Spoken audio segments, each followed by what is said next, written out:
Hello বন্ধুরা, শুভ রবিবার। আজকে তোমাদের সাথে ভাগ করব আমার চায়ের সাথে যে প্রেম ভালোবাসা সেই গল্প। জানো তো, আমার রোজকার রুটিনে আমি কিন্তু লিকার চাটাই প্রেফার করি, উইদাউট সুগার। কিন্তু তা হলেও দুধ চায়ের প্রতি আমার প্রেমের মাত্রাটা বরাবরই একটু বেশি। আজকে তাই রবিবার স্পেশাল বেশ কড়া করে একটা দুধ চা বানাচ্ছি, একদম মশলাদার। মশলা এখানে আমি আলাদা করে কিছু অ্যাড করিনি। আদা আর এলাচ ছাড়া আমার যে চা পাতাটা আমি রেড লেভেলের ইউজ করলাম, ওটার মধ্যেই মশলা অ্যাড করা আছে। আগেকার দিনে কেটলিতে করে অনেক চা বানিয়ে বাড়িতে সবাইকে এরকম কাপে করে ঢেলে ঢেলে চা পরিবেশন করা হতো। সেই সব আর আজকালকার দিনে কোথায় বলো?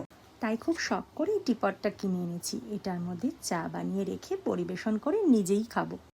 আমাদের জানো, চা খাওয়ার একটা গ্রুপও ছিল। বেরিয়ে শুধু চাই খেতাম, অন্য কিছু আর নয়। চা খাওয়ার জন্য হয়তো চলে যেতাম 5 কিলোমিটার কি তারও বেশি।